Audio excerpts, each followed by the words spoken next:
ఇర్మియా గ్రంథము 16వ అధ్యాయము. ప్రవక్త జీవితమే ఒక సంకేతము. ప్రభువు నాకు తన వాక్కును ఇట్లు వినిపించెను. నీవిచ్చట పెండ్లి ఆడవలదు, కుమారులను కుమార్తెలను కనవలదు. ఇచ్చట పుట్టిన కుమారులకు కుమార్తెలకును వారి తల్లిదండ్రులకును ఎట్టిగతి పట్టునో చెప్పెదను వినుము. వారు ఘోర వ్యాధులతో చత్తురు. వారి కొరకు ఎవరూ విలపింపరు, వారిని ఎవరూ పాతిపెట్టరు. వారి పీనుగులు నేలపై ఎరువు వలె కుప్పలు పడియుండును. వారు ఆకలి వలన యుద్ధము వలనను చత్తురు. పక్షులు వారి శవములను తినివేయును. నీవు ప్రజలు శోకించు ఇంటిలోనికి పోవలదు, ఎవరి కొరకును విలపింపవలదు. నేనీ ప్రజలను దీవింపను, వారికి నా ప్రేమను కరుణను చూపింపను. ఈ దేశమున సంపన్నులు పేదలు కూడా చత్తురు. ఎవరునూ వారిని పాతిపెట్టరు, వారి కొరకు శోకింపరు. వారి పట్ల సంతాపం చూపుటకుగాను ఎవరు తమ శరీరములను గాయము చేసుకొనరు, తమ తలలు గొరిగించుకొనరు. బంధువులను కోల్పోయిన వారికి ఎవరు అన్నపానీయములు ఇయ్యరు. తల్లిదండ్రులను కోల్పోయిన వారి పట్ల కూడా ఎవరు సంతాపము చూపరు. నీవు ప్రజలు ఉత్సవము చేసుకుని ఇంటిలోనికి వెళ్ళవలదు, వారితో కలిసి అన్నపానీయములు సేవింపవలదు. ఇశ్రాయేలు దేవుడను సర్వోన్నతుడనగు ప్రభువునైన నా పలుకులు ఆలింపుము. నేను ప్రజల ఆనందనాదములను వివాహోత్సవములలో వధూవరుల నోట వినిపించు సంతోషధ్వానములను అణచివేయుదును. ఇచ్చటి ప్రజలు బ్రతికి ఉండగానే ఈ కార్యము జరుగును. నీవీ సంగతులన్నీయు ప్రజలతో చెప్పగా వారు, ప్రభువు మమ్మింత క్రూరముగా దండింపనేలా? మేమేమి తప్పు చేసితిమి? మా దేవుడైన ప్రభువునకు ద్రోహముగా ఏమి పాపము చేసితిమి అని అడుగుదురు. అప్పుడు నీవు నా మాటలుగా వారితో ఇట్లు చెప్పుము. మీ పితరులు నన్ను విడనాడి అన్యదైవములను కొల్చిరి, వానిని సేవించి పూజించిరి. వారు నన్ను త్యజించి నా ఆజ్ఞలను పాటింపరైరి. మీరు మీ పూర్వుల కంటెను దుష్టులైతిరి. మీలో ప్రతివాడును తన మొండి హృదయము తన దుష్ట హృదయము చెప్పినట్లుగా చేసి నా మాట పెడచెవిని పెట్టెను. కనుక నేను మీ దేశము నుండి గెంటివేయుదును. మీకు గాని మీ పితరులకు గాని తెలియని పరదేశమునకు మిమ్ము పంపివేయుదును. అచట మీరు రేయింబవళ్ళు అన్యదైవములనే పూజింతురు. నేను మీరెంత మాత్రము దయచూపను. ఇశ్రాయేలీయులు ప్రవాసము నుండి తిరిగి వచ్చుట. ప్రభు ఇట్లనుచున్నాడు, క్రొత్త కాలము వచ్చును. ఆ కాలమున ప్రజలు ఇశ్రాయేలును ఐగుప్తు నుండి తోడ్కొని వచ్చిన సజీవుడైన ప్రభువు పేరు మీదుగా మేము ప్రమాణము చేయుచున్నామని చెప్పరు. ప్రజలు ఇశ్రాయేలును ఉత్తర దేశము నుండియు వారు చెల్లాచెదరైన అన్య దేశముల నుండియు తోడ్కొని వచ్చిన సజీవుడైన ప్రభువు పేరు మీదుగా మేము ప్రమాణము చేయుచున్నామని పలుకుదురు. నేనా జనులను పూర్వము వారి పితరులకిచ్చిన నేలకే తోడ్కొని వత్తును. ఇది ప్రభువునైన నా వాక్కు. రానున్న శిక్ష. ప్రభువు ఇట్లనుచున్నాడు, నేను బెస్తలను చాలామందిని పిలిపింతును. వారి ప్రజలను చేపల వలె పట్టుకొందురు. అటు పిమ్మట చాలామందిని వేటగాండ్రను పిలిపింతును. వారు ప్రతి పర్వతము మీదను గుట్ట మీదను ప్రతి గుహలోని ప్రజలను వేటాడుదురు. నేను ఈ జనులు చేయు పనులెల్లా చూచుచునేయున్నాను. నాకు మరుగై ఉండునది ఏదియూ లేదు. వారి పాపములు నాకు కనిపింపకపోవు. నేను వారు తమ పాపములకును దుష్కార్యములకును రెండంతలు శిక్షను అనుభవించునట్లు చేయుదును. వారు పీనుగుల వంటి విగ్రహములతో నా దేశమును అపవిత్రము చేసిరి, హేయమైన ప్రతిమలతో దానిని నింపివేసిరి. జాతులు పరివర్తనము చెందుట.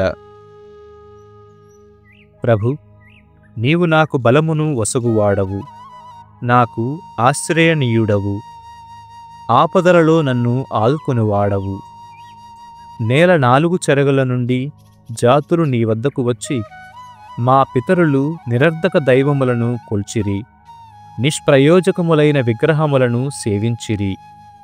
నరుడు తన దైవములను తానే చేసుకొనినచో వారు దైవములే కారు అని పల్కును.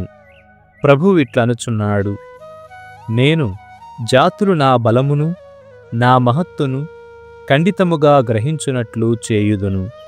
వారు నన్ను ప్రభువునుగా గుర్తించునట్లు చేయుదును.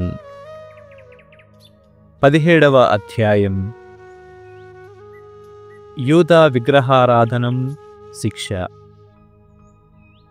ప్రభువిట్లనుచున్నాడు, యూదా ప్రజల పాపము ఇనుప గంటముతో వ్రాయబడి ఉన్నది.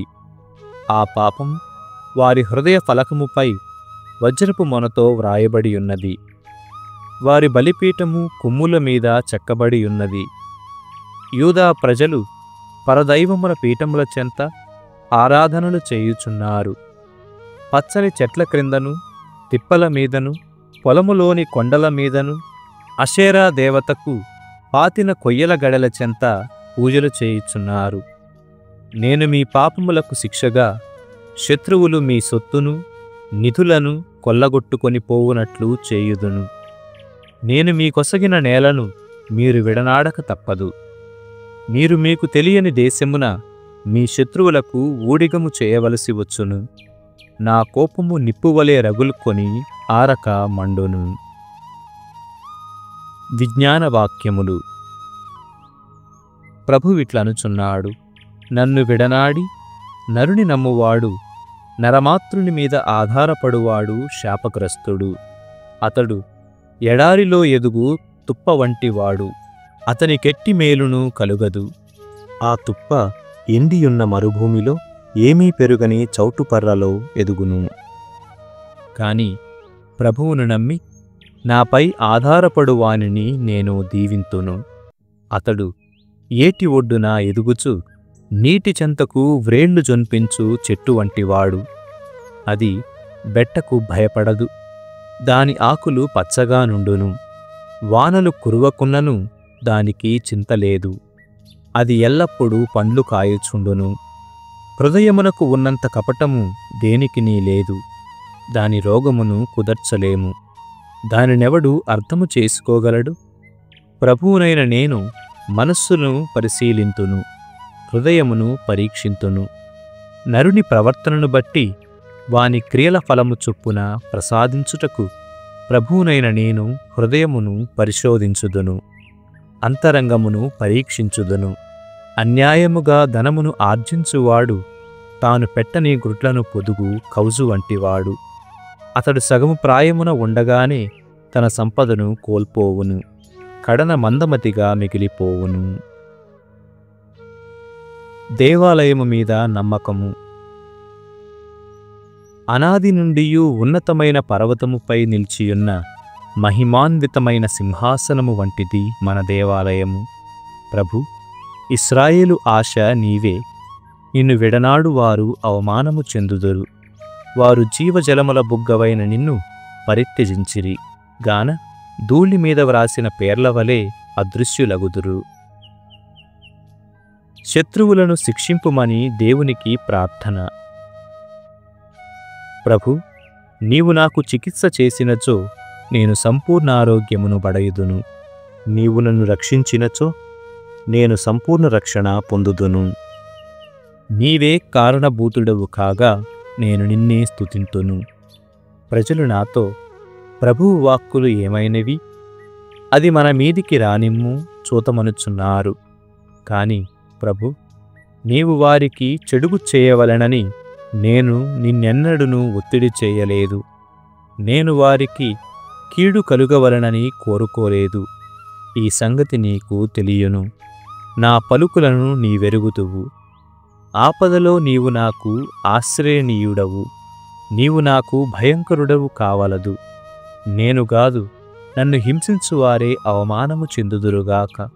నేనుగాదు, వారే భయకంపితులు అగుదురుగాక. నీవు వారిని నాశము చేయుము, సర్వనాశము చేయుము. విశ్రాంతి దినమును పాటింపవలెను. ప్రభువు నాతో ఇట్లనెను, ఓయి, నీవు యూదారాజులు వచ్చుచూ పోవుచుండు బెన్యామీను ప్రజాద్వారం వద్దకు పోయి అచట నా సందేశము వినిపింపుము. అటు పిమ్మట యెరూషలేము ద్వారములన్నిటి చెంతకును పొమ్ము. యూదా రాజులు ప్రజలు ఆ ద్వారములలో ప్రవేశించు యెరూషలేము పౌరులు నా మాటలను ఆలింపవలెనని చెప్పుము. నీవు వారికి నా పలుకులుగా ఇట్లు చెప్పుము. మీకు ప్రాణముల మీద తీపి కలదేని విశ్రాంతి దినమున బరువులు మోయకుడు.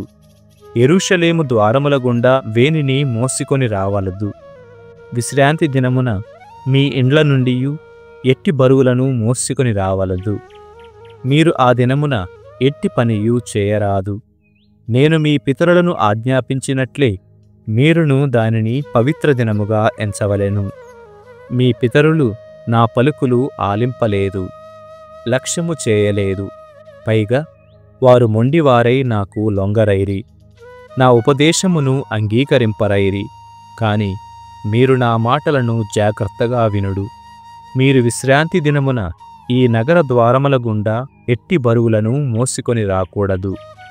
మీరా రోజును పవిత్ర దినముగా గణింపుడు. ఆ రోజు ఎట్టి పనులను చేయకుడు. అప్పుడు దావీదు సింహాసనముపై కూర్చుండు రాజులు, రాజకుమారులు ఈ ద్వారముల గుండా లోనికి ప్రవేశింపగలుగుదురు. వారు తమ అధికారులతో, యూదా ప్రజలతో, యెరూషలేము పౌరులతో కలిసి రథములపైనను గుర్రములపైనను ఎక్కి రావచ్చును. యెరూషలేము కూడా సదా ప్రజలతో క్రిక్కిరిసియుండును. ప్రజలు యూదా నగరముల నుండి, యెరూషలేము పరిసర గ్రామముల నుండి, బెన్యామీను మండలము నుండి, కొండపాదుల నుండి, పర్వత సీమల నుండి, దక్షిణ యూదా నుండి వత్తురు. అట్లు వచ్చి వారు నా దేవళమున దహన బలులను, సమాధాన బలులను, ధాన్య బలులను, కృతజ్ఞతాబలులను అర్పింతురు. సాంబ్రాణి పొగవేయుదురు. కాని మీరు నేను ఆజ్ఞాపించినట్లుగా విశ్రాంతి దినమును పవిత్ర దినముగా గణింపరేని, యెరూషలేము వీధుల గుండా బరువులు మోయుట మానరేని నేనా నగర ద్వారములకు నిప్పంటింతును. నగరములోని ప్రాసాదములు మంటలలో బుగ్గియగును. ఆ మంటలను ఎవరునూ ఆర్పలేరు. యెహెజ్కేలు గ్రంథము 45వ అధ్యాయము. ప్రభువు భూమి. మీరు ఒక్కొక్క తెగకు భూమిని పంచి ఇచ్చినప్పుడు ఒక భాగమును దేవునికి అర్పింపవలెను. అది 10 మైళ్ళ పొడవును 8 మైళ్ళ వెడల్పు నుండవలెను. ఆ భాగమంతా పవిత్రమైన నేల ఎగును. ఈ నేలలో 840 అడుగుల నలుచదరపు నేల దేవాలయముకు వినియోగింపబడును. దాని చుట్టూ 84 అడుగుల వెడల్పు గల ఖాళీ స్థలముండవలెను. ప్రభువు నేల మొత్తములో సగభాగము అనగా 10 మైళ్ళు పొడవు 4 మైళ్ళు వెడల్పు గల నేలను దేవాలయముకు ప్రత్యేకింపవలెను. దానిలో దేవాలయముండును కనుక అది పవిత్ర స్థలమగును. అది దేశమున పవిత్ర భూమి అగును. దేవాలయమున ప్రభువు నర్చించు యాజకులు దానిని వాడుకొందురు. దానిలో గృహములును దేవాలయముకు ఉద్దేశింపబడిన భూమియు నుండును. మిగిలిన సగభాగము దేవాలయమున ఊడిగము చేయు లేవీయులకు చెందును. అచట వారు వసించుటకు నగరములుండును. ఈ దేవుని భాగముకు ప్రక్కన మరి ఒక భాగమును విభజింపవలెను. ఇశ్రాయేలీయులెవరైనను వసించుటకు దానిలో ఒక నగరముండును. దాని పొడవు 10 మైళ్ళు, వెడల్పు 2 మైళ్ళు. రాజు భూమి. రాజుకు కూడా ఒక భాగము విభజింపవలెను. అది పవిత్ర భాగము. పడమటి సరిహద్దు నుండి పశ్చిమమున మధ్యధరా సముద్రము వైపున నుండును.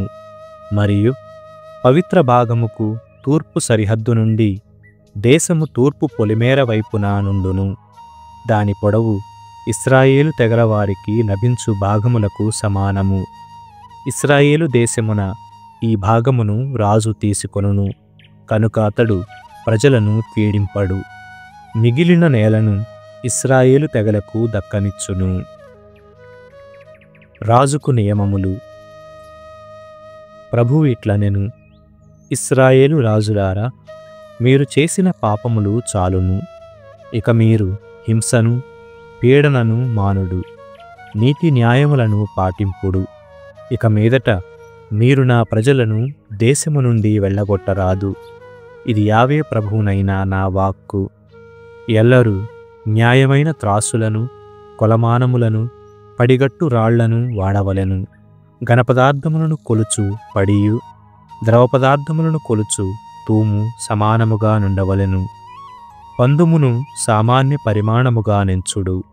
కావున ఒక పందుముకు 10 పళ్ళు, 10 తూములు నుండును. మీ పడికట్టు రాళ్ళు ఇట్లుండవలెను: 1 తులము 20 చిన్నములు, 60 తులములు అరవీసె. బలులు. మీరు అర్పించు బలులకు నియమమిలివి. మీకు పండిన పంటలో 60వ వంతు గోధుమలను, 60వ వంతు యవలను చెల్లింపుడు, 100వ వంతు చెల్లింపుడు. 10 తూములు 1 పందు మగును. మీ పొలములోని ప్రతి 200 గొర్రెలకు 1 చొప్పున సమర్పింపుడు. మీరు ధాన్య బలులను, దహన సమాధాన బలులకు వలయు జంతువులను కొనిరండు. దానివలన మీ పాపములు పరిహారమగును. ఇది యావే ప్రభువునైన నా శాసనము. దేశ ప్రజలెల్లా ఈ అర్పణలను రాజు వద్దకు కొనిరావలెను. అమావాస్య పండుగలందు, ఇతర ఉత్సవములందు, విశ్రాంతి దినములందు దహన బలులను, ధాన్య బలులను, పానీయ అర్పణములను ఇశ్రాయేలీయులందరి కొరకు అర్పించుట అతని బాధ్యత. ప్రజల పాపముల పరిహారముకు గాను అతడు ప్రాయశ్చిత్త బలులను, ధాన్య బలులను, దహన సమాధాన బలులను అర్పింపవలెను. ఉత్సవములు. ప్రభువు ఇట్లనెను: మీరు మొదటి నెల మొదటి రోజున ఎట్టి లోపము లేని కోడెను బలి ఇచ్చి దేవాలయమున శుద్ధి చేయవలెను. పాప పరిహార బలిగా అర్పించు ఈ కోడె నెత్తుటిని యాజకుడు కొంచెము తీసుకొని దేవాలయ ద్వార బంధములకు, పీఠము 4 కొమ్ములకు, లోపలి ఆవరణము ద్వారబంధములకు పూయవలెను. ఎవరైనా అజ్ఞానము వలన గాని, అనాలోచితముగా గాని పాపములు చేసినచో వాని పరిహారము కొరకు కూడా మాసము 7వ నాడు మీరీ రీతిని చేయవలెను. ఈ విధముగా మీరు దేవాలయమున శుద్ధి చేయుదురు. మొదటి నెల 14వ దినమున మీరు పాస్కా పండుగను ప్రారంభింపవలెను. ఎల్లరూ 7 నాళ్ల పాటు పులిపిడి ద్రవ్యము కలుపని రొట్టెలను భుజింపవలెను. ఉత్సవం మొదటి దినమున రాజు తన పాపములు, ప్రజల పాపములు పరిహారమగుటకు కోడెను అర్పింపవలెను. అతడు ఉత్సవము 7 నాళ్ల పొడవున ప్రతిదినము నెట్టి లోపములు లేని ఎడ్లను 7, పొట్టేళ్లను 7 ప్రభువుకు దహన బలిగా అర్పింపవలెను. ఇంకను ప్రతిదినము ప్రాయశ్చిత్త బలిగా 1 మేకపోతును కూడా అర్పింపవలెను. ఇంకను బలి ఇచ్చిన ప్రతి ఎద్దుకు, ప్రతి పొట్టేలుకు 1 తూము ధాన్యమును, 3 పడుల ఒలీవు తైలమును అర్పింపవలెను. 7వ నెల 15వ దినమున ప్రారంభమగు గుడారముల పండుగలో కూడా రాజు 7 దినముల పాటు ప్రతిరోజు పై విధముననే పాప పరిహార బలిని, ధాన్య తైలార్పణములను అర్పింపవలెను. 46వ అధ్యాయము. రాజు పండుగలు. ప్రభువిట్లనెను: లోపలి ఆవరణపు తూర్పు ద్వారమును 6 దినములు మూసియుంచవలెను. కాని విశ్రాంతి దినములందు, అమావాస్య పండుగలందు దానిని తెరచియుంచవలెను. రాజు వెలుపలి ఆవరణములో నుండి వసారాలోనున్న పెద్ద గదిలోనికి వెళ్ళును. యాజకులు అతని దహన బలులను, సమాధాన బలులను అర్పించుచుండగా అతడు ద్వారబంధముల వద్ద నిలుచుండును. అతడు ద్వారము వద్దనే ప్రభువును ఆరాధించి తిరిగిపోవును. ఆ సాయంకాలము వరకు ఆ ద్వారమును మూయరాదు. విశ్రాంతి దినములందు, అమావాస్య పండుగలందు ప్రజలు కూడా ద్వారమునెదుట శిరము వంచి దేవుని ఆరాధింపవలెను. విశ్రాంతి దినములందు రాజు దహన బలికి గాను గొర్రె పిల్లలను 6, పొట్టేలిని 1 దానిని కొని రావలెను. వానికెట్టి లోపము ఉండరాదు. అతడు ఒక్కొక్క పొట్టేలితో పాటు తూము ధాన్యమును, ఒక్కొక్క గొర్రెపిల్లతో పాటు తనకిష్టమైనంత ధాన్యమును కొని రావలెను. ఒక్కొక్క తూము ధాన్యముతో పాటు 3 బానల ఒలీవు తైలమును కూడా కొని రావలెను. అమావాస్య పండుగ నాడు అతడు 1 కోడెను, 6 గొర్రెపిల్లలను, 1 పొట్టేలుని అర్పింపవలెను. వానికెట్టి లోపము ఉండరాదు. అతడు ఒక్కొక్క కోడెతో పాటు, ఒక్కొక్క పొట్టేలితో పాటు తూము ధాన్యమును, ఒక్కొక్క గొర్రెపిల్లతో పాటు తనకిష్టమైనంత ధాన్యమును అర్పింపవలెను. మరియు ఒక్కొక్క తూము ధాన్యముతో పాటు 3 పడుల ఒలీవు తైలము నర్పింపవలెను. అతడు వసారాలోని పెద్ద గది నుండి బయలుదేరి తానులోనికి వచ్చిన ద్వారము గుండనే వెలుపలకి పోవలెను. ఆయా పండుగలలో ప్రభువును ఆరాధించుటకు వచ్చినప్పుడు ఉత్తర ద్వారము గుండా లోనికి వెళ్ళిన వారు దక్షిణ ద్వారము గుండా బయటికి వెళ్ళిపోవలెను. దక్షిణ ద్వారము గుండా లోనికి వెళ్ళిన వారు ఉత్తర ద్వారము గుండా బయటికి వెళ్ళిపోవలెను. ఎల్లరూ తాము లోనికి వచ్చిన ద్వారము గుండా గాక దానికి భిన్నమైన ద్వారము గుండా తిరిగిపోవలెను.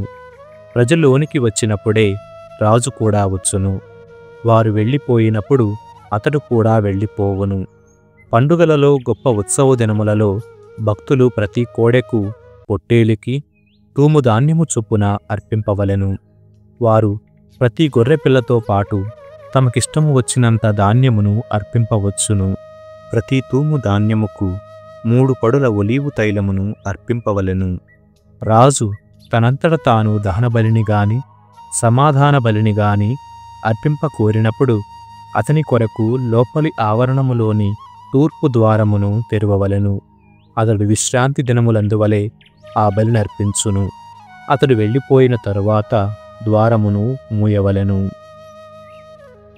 ప్రతిదిన సమర్పణము. ప్రతిదినము ఉదయమెట్టి లోపము లేని ఏడాది గొర్రెపిల్లను ప్రభువుకు దహనబలిగా అర్పింపవలెను. ప్రతిరోజు దాన్ని అర్పింపవలెను. మరియు ప్రతి ఉదయము తూమున 6వ వంతు పిండిని సమర్పింపవలెను. దానిని పిసుకుటకొక పడి ఒలీవు తైలము అర్పింపవలెను. ఈ సమర్పణ గూర్చిన నియమములు శాశ్వతముగా అమలులో ఉండును. కలకాలము వరకు ప్రతి ఉదయము గొర్రెపిల్లను, పిండిని, ఒలీవు తైలమును ప్రభువుకు అర్పింపవలెను. రాజు భూమి. ప్రభువిట్లనెను, రాజు తన భూమిలో కొంత భాగమును తన కుమారులకు బహుమతిగా ఇచ్చెనేని అది వారికి శాశ్వతముగా భుక్తమగును. కాని అతడు తన భూమిలో కొంత భాగమును తన సేవకులకిచ్చెనేని విమోచన సంవత్సరము వచ్చినప్పుడది మరలా రాజుకే చెందును. అది అతనిది కనుక అతడు అతని పుత్రుడు మాత్రమే దానిని శాశ్వతముగా భుక్తము చేసుకోవచ్చును. ప్రజలకు వారసత్వముగా వచ్చిన భూమిని రాజు స్వాధీనము చేసుకోరాదు. అతడు తన సొంత భూమినే తన కుమారులకు పంచిపెట్టవలెను. అతడు ఇతరుల భూమిని తీసుకొని వారిని పీడింపరాదు. దేవాలయములోని వంటగది. తరువాత అతడు నన్ను లోపలి ఆవరణములో దక్షిణ దిక్కునందలి ద్వారముకు ఎదురుగానున్న గదుల ముంగిటికి కొనిపోయెను. ఇవి యాజకులు ఉపయోగించుకొను పవిత్రమైన గదులు. అతడు ఆ గదులకు పశ్చిమముననున్న గదులను నాకు చూపించి, ఇచట యాజకులు పాప పరిహార బలిగా, ప్రాయశ్చిత్త బలిగా వధించిన పశువుల మాంసమును వండుదురు. భక్తులర్పించిన పిండిని కాల్చి రొట్టెలు చేయుదురు. కనుక పవిత్ర వస్తువేదియు వెలుపలి ఆవరణములోనికి పోయి ప్రజలకు హాని చేయదని చెప్పాను. అంతటా అతడు నన్ను వెలుపలి ఆవరణములోనికి కొనిపోయి దాని 4 మూలలందును 4 చిన్న ఆవరణములను చూపించెను. అవి ఒక్కొక్కటి 68 అడుగుల పొడవు, 48 అడుగుల వెడల్పు ఉండెను. వానిలో ప్రతిదాని చుట్టూ రాతి గోడ కలదు. ఆ గోడ కానుకొని వంటగదులు కలవు. దేవాలయమున ఊడిగము చేయువారు ఆ వంటగదులలో ప్రజలర్పించు బలి పశువుల మాంసమును వండుదురు అని అతడు నాతో చెప్పెను. సామెతల గ్రంథము 15వ అధ్యాయము. ద్వేషముతో వడ్డించిన మెరుగైన మాంసాహారము కంటే ప్రేమతో పెట్టిన కందమూలములు మేలు. కోపశీలుడు వివాదమును పెంచను, శాంతికాముడు కలహమును అణచును. సోమరిపోతునకు మార్గము నిండా ముండ్లుండును, క్రియాశీలుని బాట రాచపాట. విఘ్నుడైన కుమారుడు తండ్రికి ఆనందము చేకూర్చును, మూర్ఖుడైన పుత్రుడు తల్లిని తిరస్కరించును.